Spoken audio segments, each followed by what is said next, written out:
Thank you, everybody, for coming to this year's Candidates Forum for local elected positions sponsored by the Hingham Republican Town Committee. My name is Jerry Seeland, and I'll be leading the discussion this afternoon. The purpose of this event is to give the candidates an opportunity to introduce themselves and their plans if elected, and to give voters an opportunity to ask questions about issues of concern or interest to them. While, as I'm sure you all have seen, this is organized by the Republican Town Committee, this is a nonpartisan event, and we welcome the participation of all of Hingham's candidates and citizens. And if any of our friends from neighboring towns are here, we're happy to have you participate as well after Hingham residents have had their say. We will try to keep things moving at a reasonable pace. We only have, I think, one contested race this year. So there won't be a lot of debate, but the library does want us to wrap up around 4:30, so that's our plan. Several candidates for office couldn't be here, among them Billy Ramsey. Today is his 15th wedding anniversary, so happy anniversary, Bill. Tyler Harold could not be here. Matt LeBreton could not be here. I think he's got a sporting event with one of his kids. And I believe that several of the people who couldn't attend have written up statements, and Barbara has been kind enough to copy them, so they're here if you'd like to read them. Format today, we've invited all the candidates to the event, obviously several unable to attend, but we will begin with the uncontested races. Each candidate will have 2 minutes to make an opening statement. And questions can be asked after the candidates have made their opening statement. When the uncontested races are up, we will have the one contested race, which is planning board. I think we'll play it by ear a little bit on how the questions go, but basically every candidate has 2 minutes to make their opening statement. If questions are asked, we'd like to keep answers to about a minute. And that's our friend Missy Smith in the front row has a timer, and she has nice little signs that are becoming historical artifacts. They've been used so long, but they still work. So we'd like to, again, kind of keep things rolling and not have the discussion extend too long beyond when Missy rings the bell. And members of the audience, when you're ready to ask a question, please raise your hand. I'll call on you. We have a microphone here, and we'd like you to come up to the microphone because this is all being recorded by Harbor Media. This is not a debate format. We ask all participants and audience members to refrain from interrupting a speaker and please be courteous. So let's get started. Oh, and finally, one more thing. Lynn Santangelo is here from Weymouth. She's running for the Republican State Committee. And if we have time at the end of our town candidates forum, she'd like to come up and say a few words to the audience as well. So we will get this thing moving. Each candidate can come up to the lectern, and we'll start with our current moderator, Michael Puzo, who's running for re-election for a one-year term. Michael, the floor is yours. Thank you, Jerry. Thanks, of course, to the committee for hosting this again. I am Michael Puzo. It is my privilege currently to be serving as Hingham Town Moderator. I was first elected to the office in 2012. Obviously, Hingham, as we all know, has open town meeting, and consequently, we have continued our commitment to self-governance. I think it is an essential element of what makes Hingham the community that it is, that we rely on ourselves to govern ourselves. The open town meeting format requires a moderator to make sense of the meeting, to keep it moving in some coherent but not rushed fashion, and I endeavored to do that. We have a meeting coming up, obviously, April 24th. We will try to check in by 6:30 so we can continue our pattern of starting promptly at 7 o'clock. That is the visible part of this office. The less visible part of the office is the responsibility to appoint citizens of the town to various boards and committees. That is a responsibility that the moderator shares with the select board and the members of the select board. The moderator has as the responsibility of the position to appoint all members of the advisory committee and the personnel board and Cleaner, Greener Hingham. The moderator also shares with the selectmen the responsibility to appoint other positions. I'd be grateful for your support when we come to the election on Saturday, the 29th, and I urge you to take part in the annual town meeting with voice and vote, again, starting Monday, the 24th. We have a full agenda, quite a number of complicated matters on the agenda, and consequently, it's imperative that we all show up, that we exercise our franchise with voice and vote. It's a profound privilege we have to have self-governance in the town of Hingham. Thank you.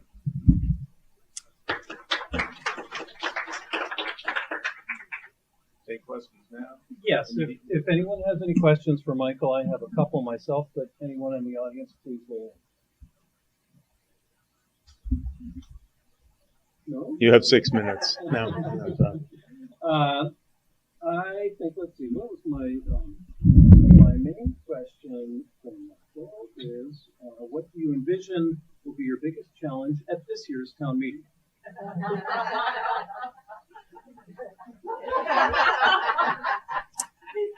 You know, it's funny. People ask about the meeting and working through the warrant, and my sense is I trust the meeting as a body politic. I mean, the fact is, town meeting is the legislative body of the town. And in my, whatever it's been, 10, 11 years of doing this, we've had the acquisition of the water company. We've had complicated issues for buildings. We have had whether to allow for cannabis sales in the town, things that people thought, oh, that's going to be so difficult. And as I look at the warrant, which I have, the proof of the warrant with me, sure, we have a complicated Article 6, which is a budget article with the override. We have the question of accessory dwelling units, which is complicated and not a unanimity on that for those who have studied it and in good faith have thoughts going forward. I think it's quite ironic that we have all these single-use plastic water bottles here. They may become the vintage of the 1 minute and 2 minute stop signs soon. But honestly, Jerry, in the time that I have been the moderator and in the many years that I was taking part in the meeting before I was the moderator, I was always impressed by the fact that the meeting was a gathering of people of good faith in a common purpose, but not necessarily all, towing the line of a common frame of mind on important issues. So in terms of looking forward, I always worry about technical things, the foot faults, the microphones that don't work. I suspect we'll be in multiple venues, as you can imagine, when you're trying to run a meeting efficiently and you've got a group of people. At least it's not, I'd like to recognize the voter on the 35-yard line. Presumably we'll all be indoors, which helps. And then the question is how you manage multiple venues simultaneously. You have floor monitors. And so it's kind of the tech rehearsal part is harder than the substantive because we do it together. I just try to keep the thing moving along. Other questions? Yes, Judy. I think you're supposed to identify yourself, right? I know that part, right. Every time you come to the microphone, please, and a good number. Yeah. Judy Kelly, 19 Harvest Lane. I have a question about how the order is put for the different articles that are on there. Sure. Are they just random? Are they put in a bowl and picked out, or does somebody actually sit there and say, well, I think this one should be before this one? Sometimes some of issues that might be important to certain people end up like at 10:30. You lose half the audience by then. It's very hard to get people to come. And then some articles come at like 29, so you don't know whether to tell the people that are supporting that article to come Monday or Tuesday if it's necessary. I know they should be there both days. But if they do you want anticipated to choose, my first response, right? yes, I could hear you. So anyway, right. I'm just curious to see how it was put in order. Right. So often when people pose questions to speakers, what's the first thing everyone says now? That's an excellent question. Thank you so much for that question. This one's easy to answer, so thank you. It's good to have an easy one first. The select board has a responsibility for calling the meeting and crafting the warrant. So it is the select board that puts the warrant together. The moderator has nothing, zip, nada to do with it. I do get to read it and unsplit infinitives and put in parenthetical commas and the like. But to your question, Judy, it's the select board. As you know, there are a couple of early articles, questions that are traditional. Anna Lincoln Whiting Fund, the compensation of various town boards and committees. Article 6 is always the budget article. And then throughout the rest of the warrant, the select board is responsible for crafting a warrant that I suspect in part tries to at least leave one, car chase for what might be night 2, so that there's something to look forward to. But there is no crafting of the warrant in some sort of way that tries to put things at a certain time or a certain day. And again, what I have found, and I am proud of our community, that people don't show up for their article. Don't show up because they say, oh, the telephone started, the texting starts, you better get down here because we're getting close. So it's the responsibility of the select board to arrange the articles in the warrant. So I would have to go to the select board and ask them this question. Is that what you're saying? Yeah. There's got to be, how do you decide whether you're going to put the most prominent and you don't want to put all the ones that aren't that important near the end, Right. I think to some extent, whenever, I was being silly saying about the car chase, but you don't want to say, oh, the really important things should all be done straight up, and then we'll try to hold a quorum for the rest of the meeting. I think there is a notion that it's like when children are on stage and say that child up there is important to some mom and some dad in the audience, and these articles. Think about what we're going to be dealing with. The Cleaner, Greener Hingham has a question on the warrant about single-use water bottles. We've got questions on accessory dwelling units. We have substantial matters for the CPC on the use of tax dollars for purposes that are consistent with the Community Preservation Act. So you try, I'm sure, just common sense would indicate, you are trying, if you're a select board member, to craft a warrant that will have a consistency throughout the proceeding, where you don't just front-end load say the important stuff. I think it would be an exercise of hubris, really, to determine, I know what's important. I know where it should be. Yes, there was another hand up. Yes.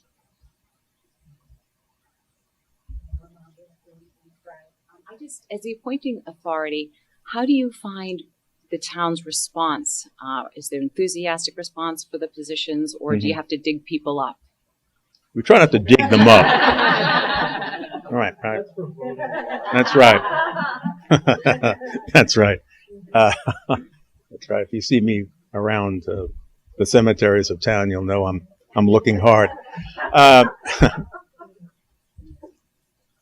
The town of Hingham, it's really extraordinary. I said to somebody, I feel as if I'm part of along with the members of the select board, part of the admissions office at Harvard or Williams or something, in terms of we have materially more qualified, engaged applicants for all of the positions that we have to fill.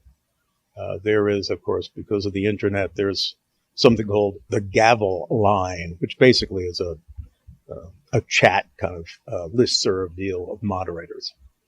There are many communities which are going into the highways and the byways trying to get people, appointing people to 2 and 3 different boards and committees because that's the talent pool. The last couple of years, including through the pandemic, we had 65, 70 plus people for somewhere between half and a third of that number of appointments. So we're very fortunate. I think it's a continuing tradition that because we have self-governance, because we've had self-governance for pushing 400 years, and I think because the people around the community, around the country see that they want to have self-governance. They want to take charge of their own lives responsibly and appropriately and not with an agenda. The other thing is, I know this is a nonpartisan, the other critical component to me of what makes this town have the character it has is we don't have parties. I don't run on behalf of the Libertarian Party or the Communist Party or the Democrats or the Republicans. I'm a citizen. I offer to serve. Anything else? Yes, miss. Hi, Diane DiNapoli, 16 Gardner. Wasn't thinking about this until you brought this up. Uh-oh. So a little flip on that. The self-governance piece, could you explain maybe some of your thoughts on how you can expand that, the town meeting access, either via technology? What are you seeing in other towns that maybe can increase turnout? I mean, a big meeting like this will be probably lucky to get 2,000, which is a small percentage of our voters. So how do you see that, being improved moving forward? And then volunteering, everyone says Hingham runs on volunteers, but it's concerning to me to see that during this election, we have many unopposed races that are very critical. So I don't know if that's specifically your question, but it is something that's on my mind, sort of about the general health of Hingham's government. So if you might be able to take a stab at that one. Thank you. Yeah, sure. I'll take a stab at what I think is fair game for me to propose a response on. The first on the mechanics of town meeting, I'll say briefly that there are moderators, including a couple of people who are high tech executives who are looking at different ways to bring technology to town meeting. I am wary of having voters, for example, and I won't go on particularly with limited time, having voters who are in their homes or elsewhere. To me, this is the legislative body of the town of Hingham. In terms of a few things, I mean, those of us who have been around for maybe some reasonable period of time will remember trying to check into town meeting, having to check in by precinct. I don't know my precinct. I'm online for 15 minutes. I now find I'm in precinct 6, not precinct 5. Go back to the line. So check-in we've made easier. We did look a few years ago at electronic voting because we have, as you know, we do use voice votes. I think that if there were to be a change, I'm not by my nature somebody who says, oh, let's jump from step 1 to step 5, because I think things have worked pretty darn well.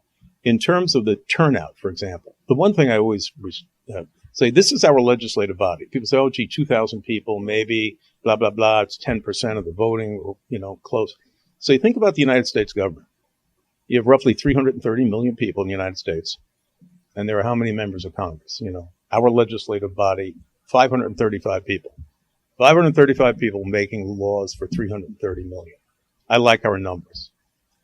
And in terms of people offering to serve, that obviously that is a matter of, it's easy enough to get 50 signatures, but it's not easy to do the kind of work that people here are willing to undertake on behalf of the community. I can imagine, probably long after I'm getting dug up, that there will be opportunities for using technology that I can't even quite envision. But to me, if you're going to be a legislator, we saw Congress trying it during the pandemic, to gather, to read other people's body language, to listen to them, to be respectful, very hard to do. I've had so many meetings on Zoom. I chair another board. We're finally meeting again as a board. It's a completely different human experience as it is right now. If you all were on Hollywood Squares, it would be very different. Plus, we're not all that amusing, so it probably wouldn't be that interesting. Thank you. Thank you, Michael. I'll happily. I'll stay after. And anyone here who knows what Hollywood Squares is? Thank you, Michael. Next, Lizzie Eldridge, if you would like to come up and address us, that would be great. Lizzie again is running for Board of Health. This is a 3-year term. Thank you. I'm running for my 3rd term on the Board of Health, and I'm felt, it's a little bit of a tiring experience when you're trying to work full time and do all sorts of things to volunteer for the town. But I felt really strongly about running again, only because the learning curve for the Board of Health is quite significant. And over the last 6 years, I've learned so much, and it's been so helpful along the way. I think most people probably think that the Board of Health is about health issues, but public health is different than being a physician or a nurse or a PA.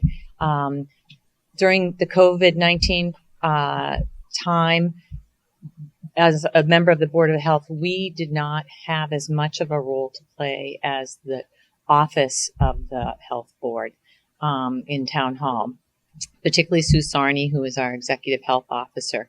A lot of what came down as far as regulations, rules, recommendations were all from the state Board of Health. And Hingham does have some influence, but on those kinds of issues, it was much more statewide. The Board of Health, our board, which is 3 people, involves mostly septic systems. Probably 98 to 99% of the time we're discussing septic systems and the regulations and the request for variances. And I think that for the 3 of us who are on it, we feel very strongly about maintaining the environmental safety of our patrons and of our townspeople, and making sure that the developers don't break the rules and try and do something that might be a safety issue, particularly for neighboring people, citizens with wells. My family's been here for 4 generations, and I really care about the long-term health of Hingham. And I think that the other 2 people who are on the board with me also grew up in Hingham, and I think that's why we feel very strongly about this issue. So, thanks. If there are any questions,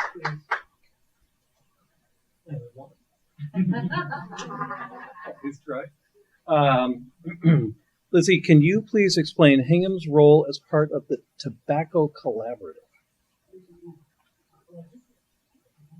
You can come back up here if you want. I don't think that we have not. Or We are still in the tell process. us what it is and what are. Well, it's a group of towns who are getting together to make some regulations, rules about the sale of tobacco. And we actually are due to have a meeting. We have not officially joined it as far as I know. But we will be having a meeting with a few people from a couple of the other towns who are involved in this. And we have not, right now, we have regulations that are in place from previous years, but now they are looking at it again and they want to change the regulations. So we have not had the official meeting, though, for the Board of Health in Hingham. Thank you. So. Any other questions? No? Well, thank you, Lizzie, for coming. Next, I think if we could have James Byrne, who is running for Sewer Commission. This is a 3-year term.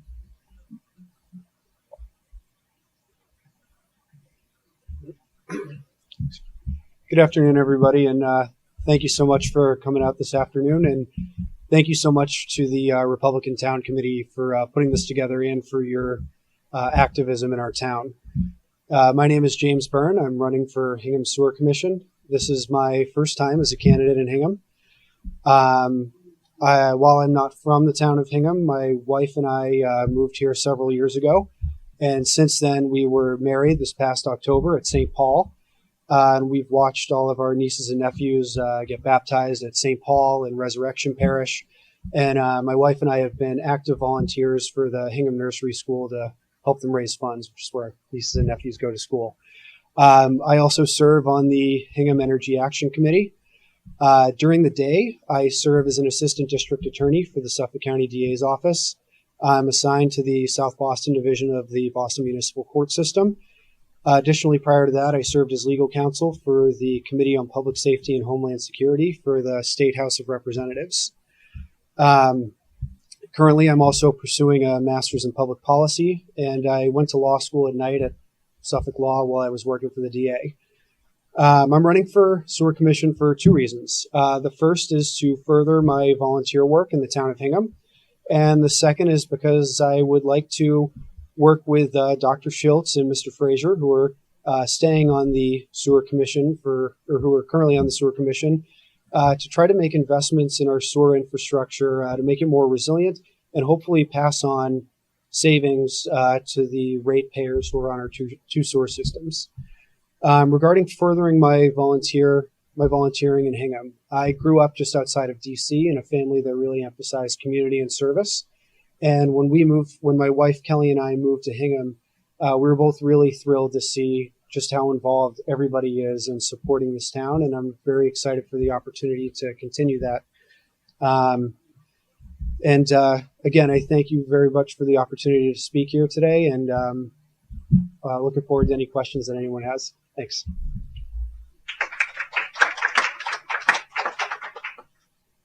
Are there any questions from the audience? I do have one. So a question about South Hingham. South Hingham is a commercially zoned area in general, not totally, but in general it is. It's under sewered right now in terms of further development. And the question for you as a potential member of the Sewer Commission is, do you have any thoughts about what the Sewer Commission could or should do to further build the sewer infrastructure in South Hingham? Oh, thank you for that question. And do feel free to jump in and correct me if I'm wrong on the history here. My understanding is that change was made around 2009 in an attempt for more economic development. So with that in mind, I absolutely would support further development in South Hingham and expanding the sewer system to it. I believe that the decision to do so would be one made at town meeting or by the select board, and our role as sewer commissioners would be to develop and implement policy and kind of meeting that need. But that said, in a broad sense, I would support more sewer-based development in South Hingham. Thank you. Are there any other questions? Jim? All right, thank you, Jim. And let's see, our last uncontested race is for Recreation Commission. Matthew LeBreton is one of the candidates who couldn't be here. Vicki Donlin is here, and if Vicki could come up and give us her statement, please.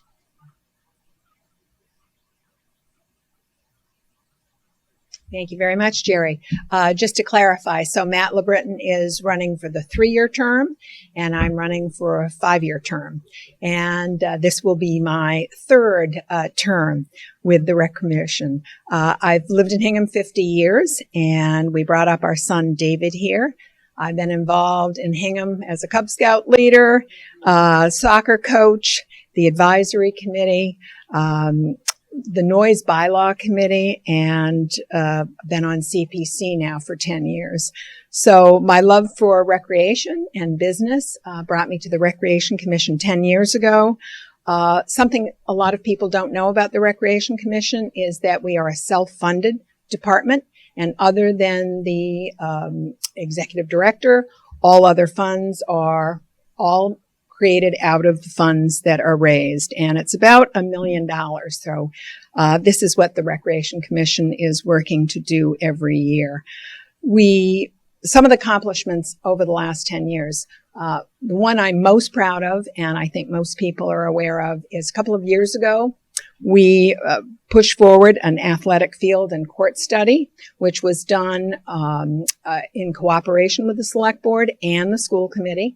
And the result of that was to take a look at all of the assets for the first time. It was shown to the town of Hingham that our fields are a major asset. And out of that came the desire and the decision that everything, all town fields and courts would go under the Recreation Commission, would be managed and maintained. And that has worked very nicely. And I think for those of you who live anywhere near fields or drive by, you can see the difference. That study has made a huge difference. I'm also very proud that for the first time this year, the Mass Association of Recreation and Parks found that the Hingham was deserving of the Community Impact Award. And that was very much due to this study and to the improvement of the fields. Playgrounds are a huge part of what we've done in the past 10 years. We've built 3. And we also have a very successful summer camp with over 4,000 enrollees. And most importantly, our 4th of July road race, which 1,700 runners. Anyway, I am looking forward to representing the town of Hingham on the Recreation Commission for the next 5 years, and I would be honored to have your vote. Any questions? Oh, good. Yes, Leah. Yes. Sit down. Leah? Oh.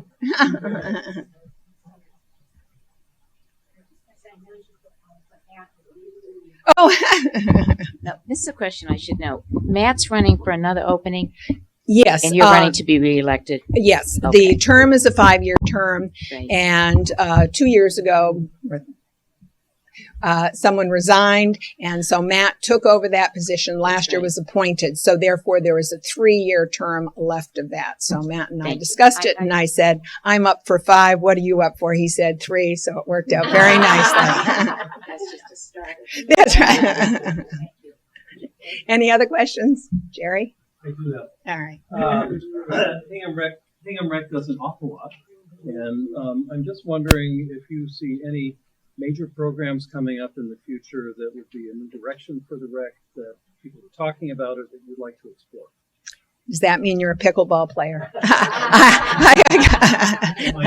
I don't think a day goes by that we're not asked about pickleball. Anyway, the CPC has agreed to fund, if it is passed at town meeting, a feasibility study for looking at where a dedicated pickleball court might be located.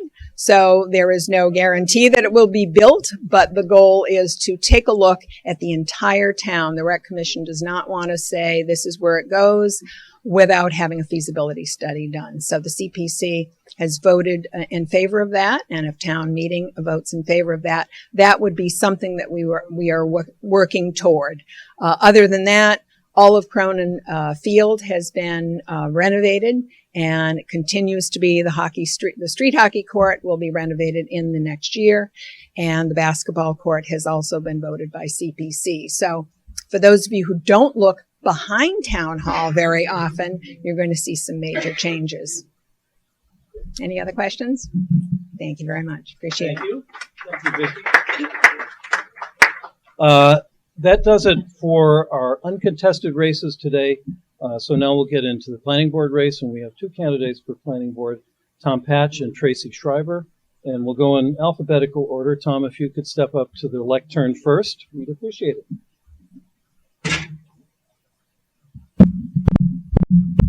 Good afternoon. I'm Tom Patch, candidate for planning board. Thank you all for coming out today. It's a real nice day out there. So these are the hardcores. This is where I get to tell you a little bit about myself and why I'm running. Fortunate to say that, like Lizzie, my family roots in Hingham run deep. I'm a 4th generation born and raised Hinghamite. My educational background is Hingham Public Schools, K through 12. I have a bachelor's degree in economics and political science, and I'm a graduate of law school. My work experiences, I'm a practicing attorney, member of the Massachusetts Bar. After law school, I went to work for Fleet Financial Group in their mortgage division. Then I went to work for a regional law firm where my focus was municipal law and land use law. I also provided town council services for the town of Kingston, Massachusetts. After that, I was general counsel for a multi-state real estate development construction company. Then I became managing partner for a different law firm, and I ultimately transitioned to my individual practice. Over the course of time, I've interacted with many planning boards, including the Hingham Planning Board, and I've concluded there are 6 key attributes of a highly effective planning board member. Those are expertise, perspective, ingenuity, critical thinking, collaboration, and care for the community. I believe I possess those attributes. I believe I can step right into this position, and so that the work of the planning board can be done without missing a beat. So in the tradition of Hingham volunteerism, I'm stepping forward to offer my time and my abilities to the community of Hingham to serve as its next planning board member. That said, I respectfully ask for your vote on April 29th in the town election and look forward to answering your questions. Thank you.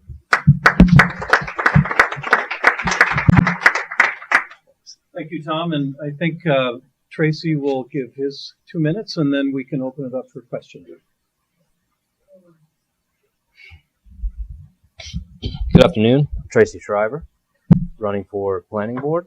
I moved to Hingham in 2017, I believe, and at the end of 2019, the AIA, I'm an architect, the AIA reached out to me about an open position on the Hingham Historic District. So I took them up on that offer, was named to the Historic District where I've been since late 2019.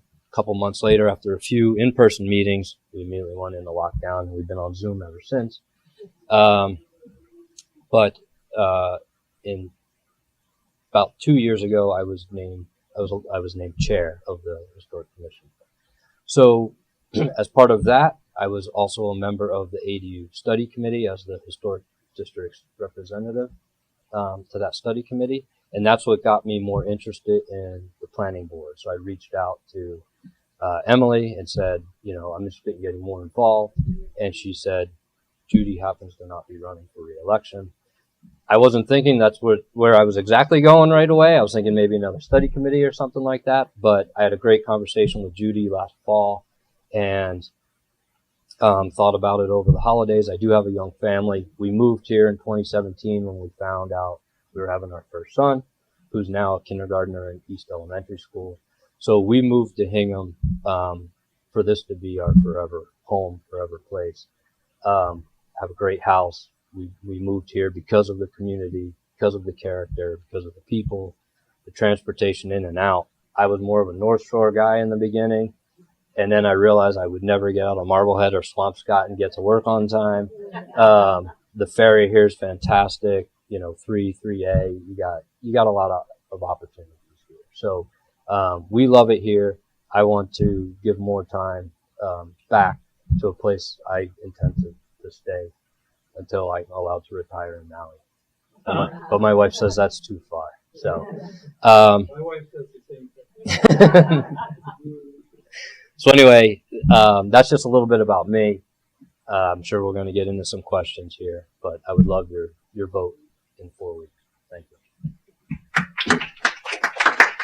You want us to stand here? Or we want to sit, I think so. So our format is if the audience has questions, please ask them. The questions will be for both candidates, and I think we'll start with Tracy, and then Tom will answer the same question.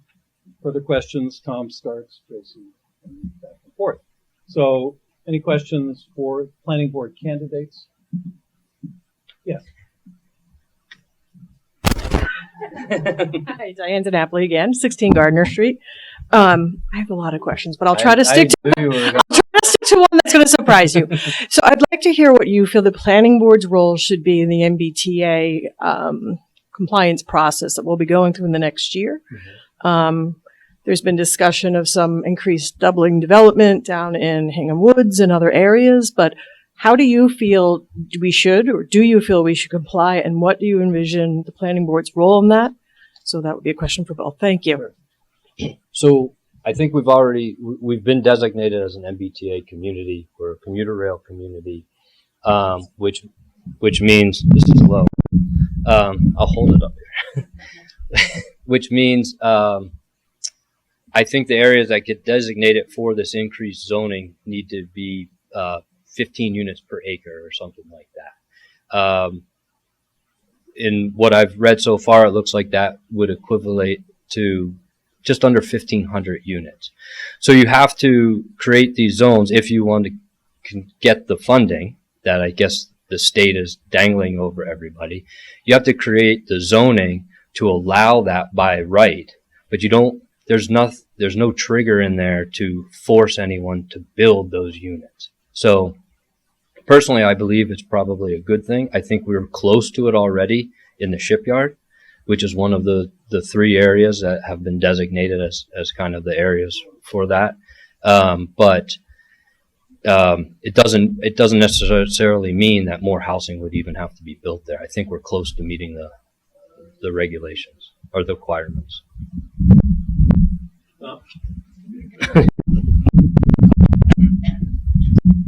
Michael, you're hired. I told you it's tech issues I worry about. There's really no easy answer to this, Diane. By the way, I enjoy speaking to people in the country end of town, which is what we used to call South Hingham. Part of the problem with, for example, Hingham Woods, it's in a condominium form of ownership. And it's impractical to think that the condominium is going to agree to amend its bylaws, et cetera, in order to intensify what is exactly there. So that's not realistic. I understand where state government is coming from, and I understand, the MBTA has a role here, and the Attorney General is now threatening to sue everybody who doesn't comply with this. So they're trying to use a cudgel to get communities that are served by the MBTA to play their part in providing affordable housing. One of the things I think is really important that tends to be left out of the discussion here, and I think it's a common plaint of certain communities, is, hey, we've done a ton of work here to get, up to speed in terms of having more apartments, more affordability. Hingham, if you were here in 2000 and you look to today, it's been a world of difference in terms of what we have now, in terms of Linden Ponds, we have Avalon, we have Broad Cove. We've really come a long, long way. And the problem with that is that the state doesn't seem to want to accept is, to a certain extent, your hands are tied by infrastructure. You either have the infrastructure that can service this or you don't. And so this is kind of one of the problems that we're looking at. I think there's going to be an ongoing discussion here. And so that's, the best that the planning board can really do. Gentlemen, more questions for the planning board. Laura.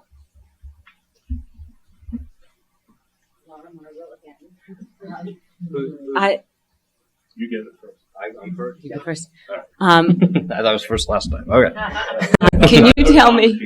Can you tell me if you see the planning board as a shaper of town policy or as an executor of town policy as expressed by the master plan or surveys or the existing bylaws? As an executor. So so the master plan is pretty recent. And it's the requirement of the planning board to, use that as kind of its tool when it is looking at new development, new projects that are coming in front of it. So I think that's kind of the backbone for helping make some of those decisions. I don't think it's the role of the planning board. I think they delegate that to subcommittees and others to come up with the rules that they're supposed to,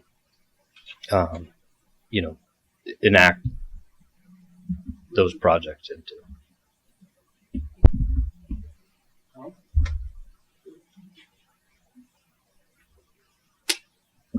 Well, this is an interesting question because people don't understand what the planning board does. And the planning board is a comprehensive municipal entity, so to speak. And it's designed to have an overview of multiple aspects of development within the town. And so there's certain parts of it where you're just executing existing law and you're applying certain regulations as they are. And then there's other parts of it where there's policy, because even within those regulations and the statute, the planning board has the ability to waive strict compliance with things if it's in the public interest, whatever that means, and and it doesn't substantially derogate from the purpose and intent of the bylaws or the statute. So there is some discretion there. When it comes to the master plan, basically that's a statutory duty imposed on the planning board. Historically, what we've done in town is the planning board creates a committee to try to have outreach and different voices, different perspectives. They collect it, they prepare it, it comes to the planning board, and then the planning board basically, unless it modifies it, will adopt it. The thing we need to do is we need to do something to implement those recommendations, because that's the problem. It's nice, this piece of paper is very nice, but if you're not going to, it becomes aspirational at a point. And what we need is results, and that's what I'm going to do.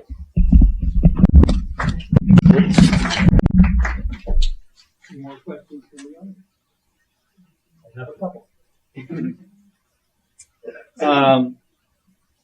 So perhaps, Tom, you can start off with this one. One of the, I think, probably more contentious articles that will come up at town meeting is the article on accessory dwelling units, modifying the current bylaw to change it in some ways that people have talked a lot about. Can you, both of you, please explain exactly what's being proposed and what your position on it is?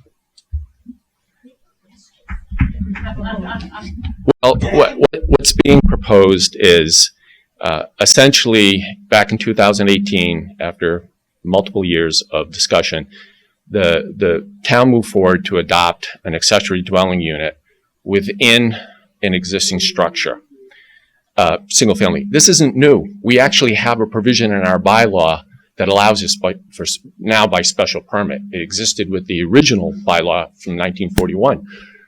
And as a result of interpretation by the Zoning Board of Appeals, I think in 2015, the condition, which is it has to be something before 1941, they said it's unenforceable. So anybody that has a building, a single-family residence with 6 rooms, you can go get a special permit and create a 2-family. So, I see this ADU thing as a little bit of, I'm kind of confused where what people are getting in a kerfuffle about this thing. The thing that is different, and it's not appearing on the warrant, is certain people want these to be in detached structures as pure rentals.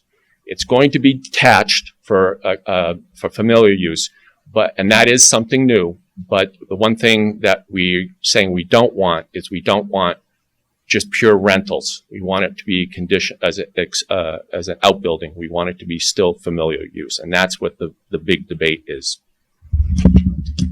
What is your position? Oh, my position on it. There's a gentleman in town who it flies under the radar, and I respect the heck out of. His name's Victor Belterra.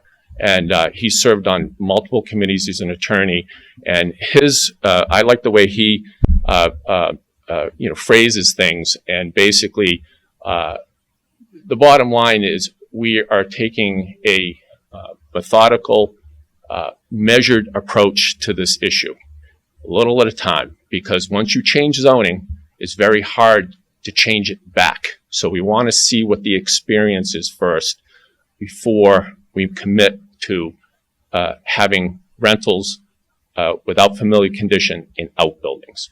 So my position is I'm 100% on agree with the current position of the planning board and the advisory committee, which is split, but I agree with the majority in both.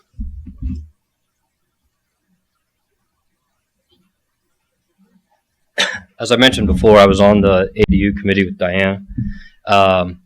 And the main thing that we were looking at was whether to allow these to be in those detached structures, as Tom mentioned. The other thing that came up was whether they had to maintain that familial requirement or whether they were allowed to be non-familial, which being termed as like rental. We looked at ways to try to come up with making sure that they weren't short-term rentals and things like that. And the planning board and the appeals board have moved forward with they're proposing it to allow the detached ADUs, but remain the familial requirement to it. So until next year, as always said. So as a member of that study committee, I was for the detached ADUs. I was actually for the getting rid of the familial requirement as well. And that was something that Diane and I didn't agree on, and we had a lot of conversations about that. And, you know, I wish there were more people like Diane who were as passionate in this, you know, town, and were as involved in this town. We wouldn't have as many unchallenged races here. So I respected everything that Diane put forth, and I think the town's moving forward with the detached ADU, but still requiring the familial requirement. Any further questions or follow-ups on ADU?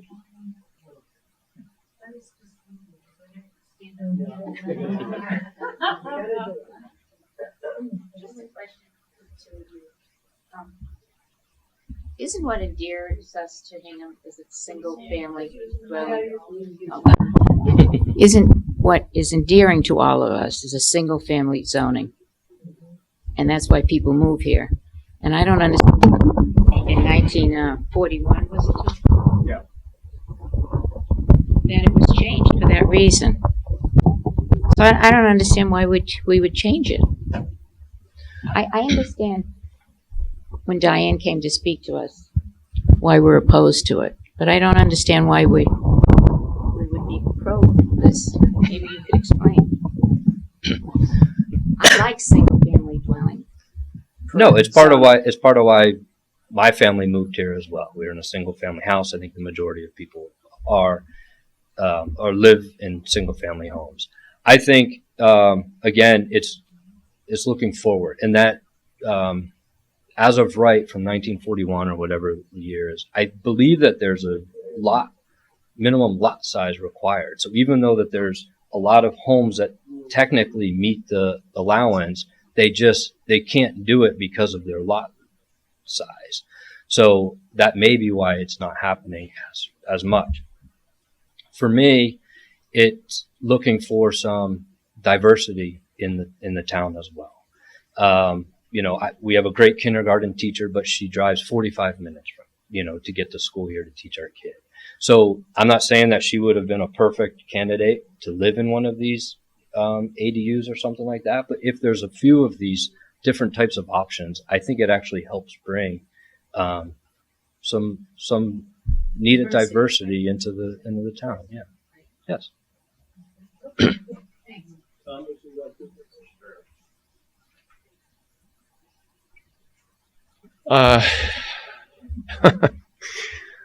I wish I had more time. I wish everybody would try to, first of all, I would ask people to look at the housing plan that's out there, because it's a font of information about this issue.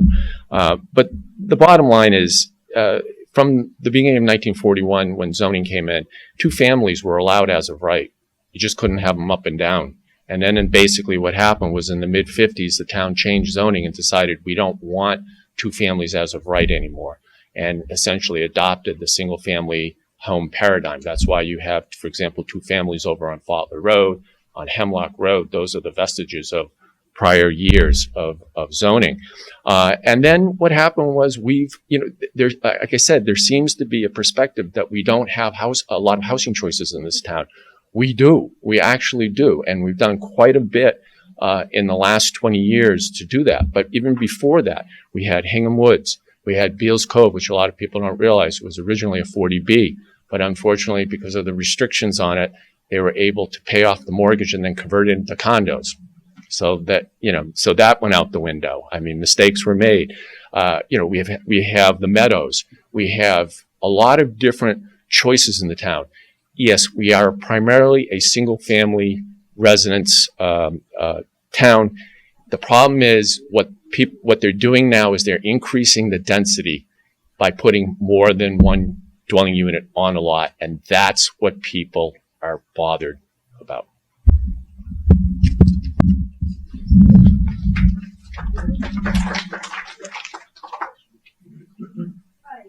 I'm Maureen Barron.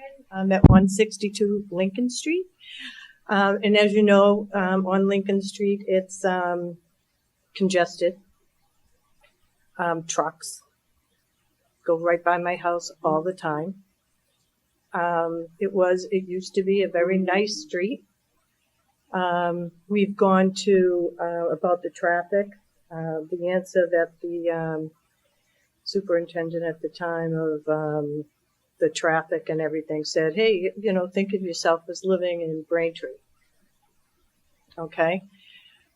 I love the idea that you want somewhere for your, kindergarten teacher to live, but there's a lot of apartments down at where I live, right?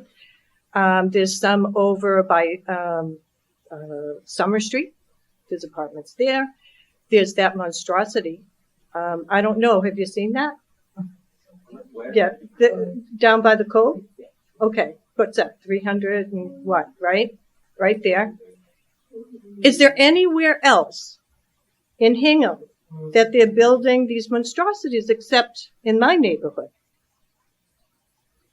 So where do you live? You live on East, so they're not building anything near your house, right? No apartments there, no, 340 apartments there. So I think as a community, what I've noticed is we don't look out for our neighbor anymore. And all we care about is, we call it, you said diversity and all this, but you don't care about me. And you don't care about the people that live around me and the quietness of my home, that it's just about being able to say you're for these things. It would be good if maybe you could pay for the person to have an apartment at that 340 condominium, apartment building. Help them out. But for me, with the trucks going by and the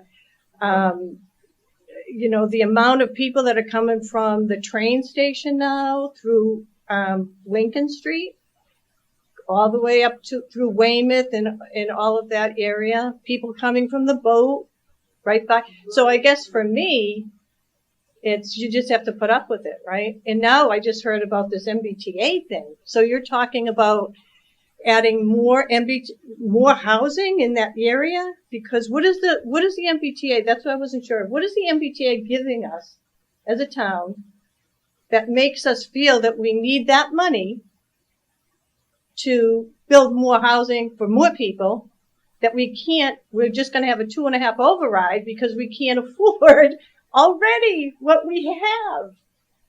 I mean, there's a point in time where you got to look at your own budgets. You got to look at your own, things and cut.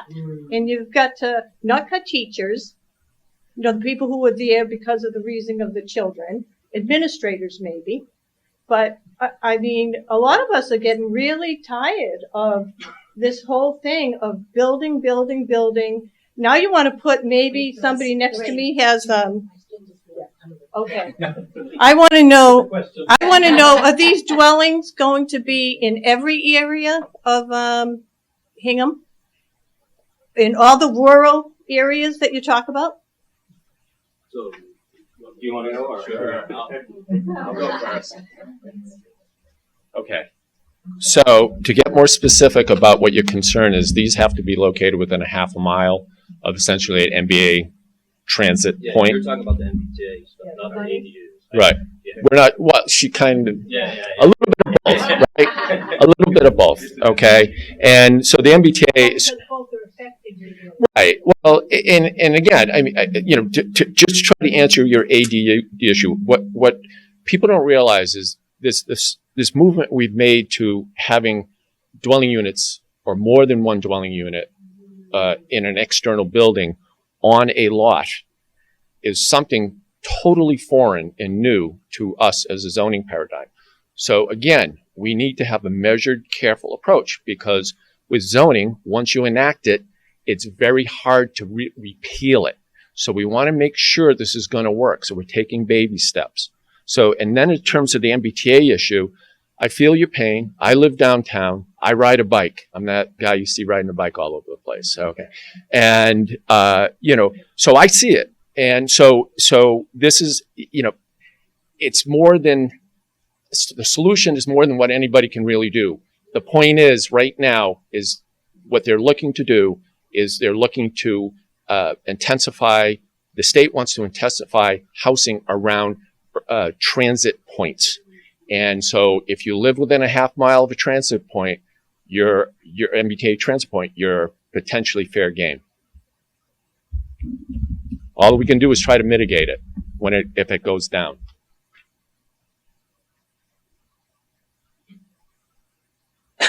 So yeah, you touched on two things there. The one is the MBTA. As Tom mentioned, it has to be within a half mile of the transit points. We have 2 transit points on the very edges of town, so then that leaves Hingham, the ferry terminal, and Nantasket. So those are the areas that are looking. The one point you brought up is, do we need the money, right? So that's a bigger question that I'm not sure I can answer, but I think that's the first question. But they did this study because that was the first step. And all it did is, if you look at the study, it required circles around those transit stations. The second thing with the ADU is, I actually think that that's something that could help maybe mitigate these big monstrosities, as you call it, right? Because those are 300 units. Here we're talking about a unit here or there. And part of why I was for the detached unit is I honestly think, given everything else that was in that proposed zoning amendment, that the restrictions were so tight that so far we have 12 or 15 of them in the first 5 or 6 years. I think you are going to get 10 or 12 more in the next 5 or 6 years as well. I don't think it was something that was going to blow up.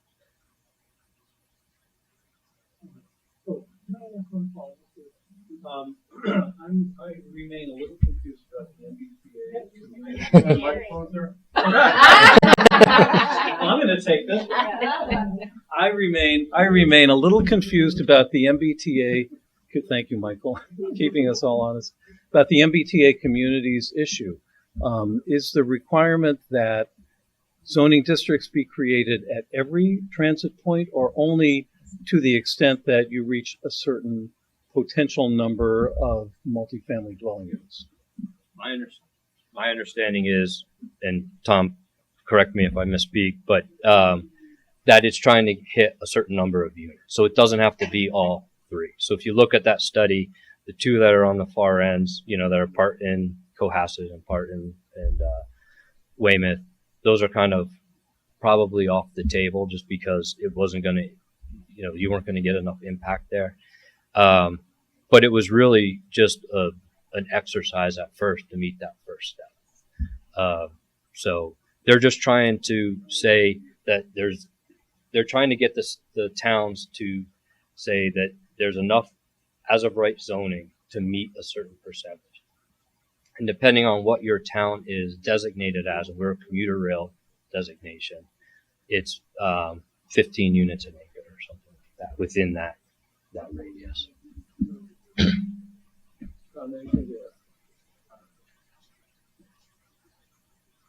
Well, again, it's the way the statute is and the way it's being applied. You have to have at least one district that will ultimately attain a certain density, but there's nothing to stop you from obtaining that density with multiple districts.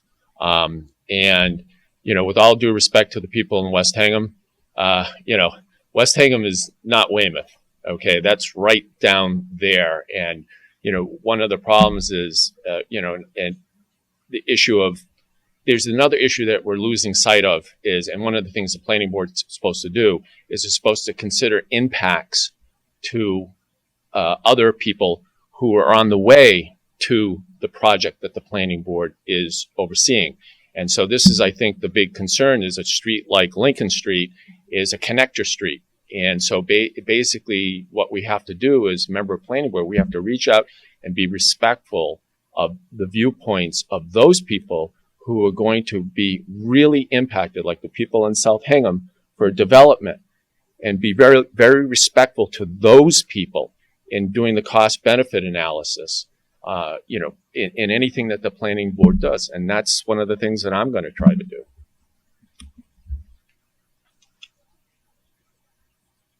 Gentlemen, Are there any other questions for the planning board? Yes, Diane. We still have a few minutes. 16 so Rider. please This is feel for free. Mr. Puzo. Since you have the draft of the warrant, I don't know if you can answer this. The ADU warrant article, will that need a 2/3 plus majority since it's special permit or just a majority? We seem to 2/3 plus. So it's broken into two. Two components to it. Okay. Because of the housing choice Yeah. law, what it is that when you create ADUs, Yeah. you can only require a simple majority. But, and again, it's my instinct, correct me if I'm wrong, Mike. But basically, what happens is when you want to amend the conditions of existing ADUs, it requires a 2/3 majority. And so this bylaw, what it does is we have existing ADUs that have the familial restriction that have to be self-contained within that single family house. We're creating new ADUs by allowing them to go to outbuildings. So the outbuilding portion of it would require only a majority of vote because you're creating a new form of ADU. But the changes overall also reflect the existing ADUs that are internal to the building. That requires a 2/3 vote. There'll be the quantum of vote difference that Tom has just competently and accurately recounted. There'll be 2 votes. Good luck with that. Deal with it all the time. Thank you. Another great question. Any more questions for planning board candidates? Yes, Barbara. So two brief observations. I got it. Hold on. My name is Barbara McGalvin, and I live in Hingham Woods. Okay, and I like Hingham Woods. I can afford it. You know, not everyone is going to be living on Main Street, but Beale Street is a highway now. It's a highway, even though they put in traffic calming and so forth. Lincoln Street is a highway. It truly is. I feel sorry for Lorraine, as you say. It's a highway. So there's just 2 things. And my question is, and for you, James, if you get on the sewer commission, for all these ADUs, are you not going to need more sewer work at some point if they're approved for additional people in the backyard? And where are you going to put these high density projects to comply with the MBTA? Physically, where do you think they're going to go? Where do you, I mean, no, that's not your choice, but where would you put them? Where's the land? That's perhaps Tracy, you start out. Yeah. One of the strange things with the MBTA thing is you create the zoning, but you're not held to having to build it, right? So that doesn't mean that someone wouldn't come in, get the land, and try to build it or anything like that. The sewer and the septic, to me, that's the number one restrictor on these ADUs, right? Everyone's maxed out. Both sewer, well, I guess the one still has some capacity, but the one over by Nantasket Junction is pretty much maxed out. That's going to be the number one restricted. That's why I really think it's going to be a handful that get built, because there's not many places that even have the capacity.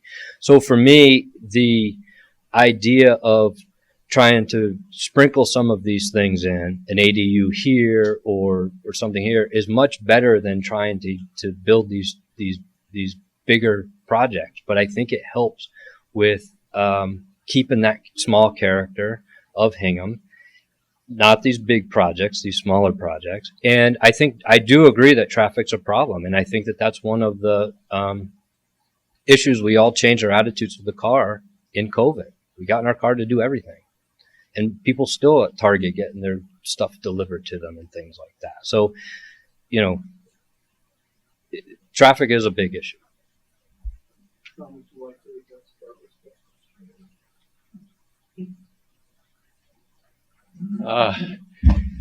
So multiple question. So basically with the MBTA, again, it's going to have to be, at least unless they change it, it has to be within a half mile of these transit points. So, and I, again, feel your pain. I'm a cyclist. Beale Street is like Lincoln Street. It's a connector. And there's still buildable land that the town owns along Beale Street. And not to paraphrase, well, sort of to paraphrase that movie Field of Dreams, if you enact it, they will come. Okay, there's too much money in this, with federal tax credits, etc. That's why Avalon is getting built. That's why Broad Cove Alliance got built. There's a lot of money in this. Insofar as the sewer capacity, one of my concerns is technically the North Sewer District, the down in Hull Street in that area, that's all connected into Hull, and there's only a limited capacity. The capacity for the rest of the town that's on sewer is Deer Island. The MBTA wants the entire town in the sewer district because Hingham is the only town in the MBTA paradigm that's not completely within the sewer district, doesn't have a whole town within the sewer district.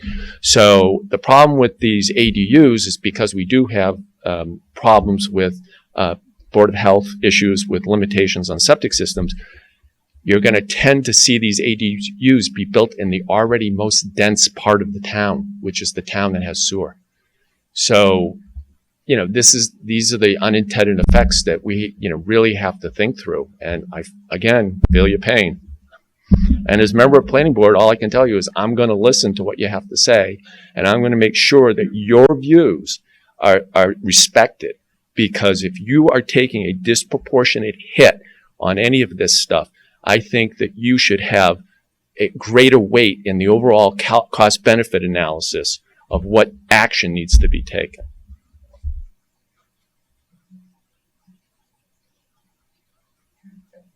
Judy Kelly. For the microphone. Judy Kelly, 19 Harvest Lane. I attended a lot of the meetings, the Zoom meetings for the planning board. I talked to a lot of people that I know are in my age group, which they are the advocates of the rental ADU, not familiar, said, oh, this is wonderful for our senior citizens. We are not going to have a lot of senior citizens at town meeting because now it's back to 8 to 11 or 11:30 or whatever, as opposed to when we had it Saturday afternoons, which I think was very conducive for the senior citizens. But what I want to say is I found most senior citizens thought this was absolutely insane. Because basically you are putting a lot of money into changing your house. If you haven't gotten to 70, you may want to think about how you're going to feel when you get to 70. And it's not going to be to make a lot of decisions on a lot of changes, sink money in the hopes that you'll get that money back. And the other thing is, I said to my daughter, what do you think if I put an ADU and I can rent it out in there? She said, are you insane? She said, with today's society, with people who are aggressive once they get into place, she said they'll have squatters' rights and they'll be in there and you're not going to be able to collect rent, and it's insane. It is just absolutely for the few people that it would benefit to actually go through this. I just think it's not a well thought out. So my question is, who is going to control this? You get somebody in there and they say, oh, I've lost my job. I can't afford to pay you anymore. Who's going to be the one to say, you got to get out? Who, you going to go to the police? Well, the police didn't build this thing, so why should they be responsible?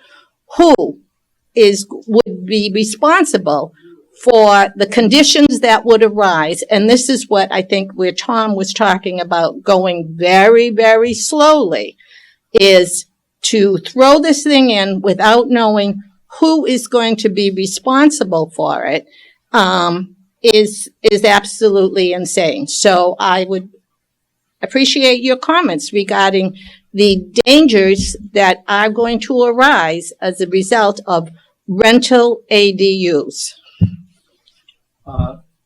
Tom, you can start that.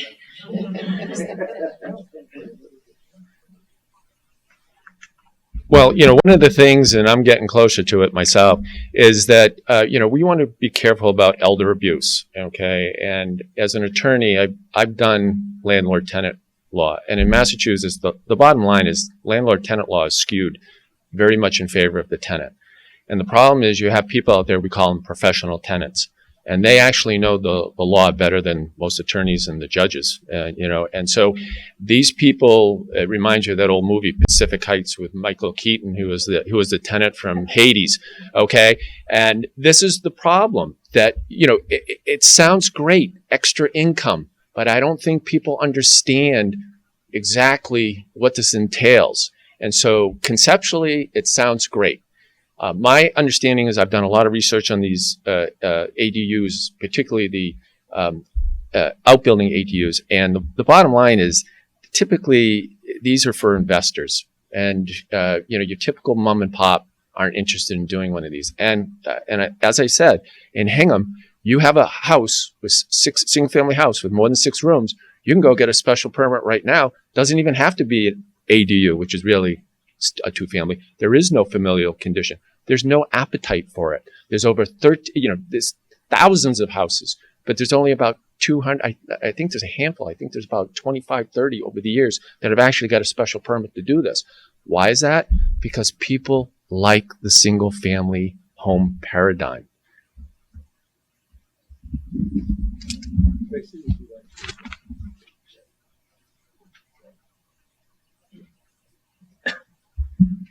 I agree, and I've always agreed that I don't think the ADU is for very many people. But if you're able to address even a few people who may want that need, where they want to live in place, and this may help with income, or there's Diane's on the disability commission, a disabled adult child or something like that, that this is, one thing in your toolbox that could potentially help and let you either age in place or take care of a elderly parent or a disabled, adult or something like that. I felt like that was worth having that in the toolbox to allow people to make that decision. It is expensive. It is, it's not going to be for many people. The septic is an issue. The sewer's an issue. There were so many restrictions with the lot size and everything else. And, that it's going to be just a few things. But Diane said something early on in the beginning, because I asked the question, like, it sounds like this is only going to be 1 or 2 people. And her response was, but 1 or 2 helps. She wasn't for the detached ADU. I'm not trying to put words in her mouth at all. But that comment, that comment resonated with me, that even if it was 1 or 2, it could potentially be very, very beneficial to those 1 or 2 people. And I thought it was worth pursuing. Yep. I just wanted to go for the record. I am in favor of detached for familial only. So I just wanted to clarify that. And thank you for we had good conversations, and I think it was something we all see there's a purpose for, but I agree that incremental steps is how Hingham has stayed successful. You said that at every meeting. Yeah. And so I just again want to rally that baby steps make for good walkers. Thanks.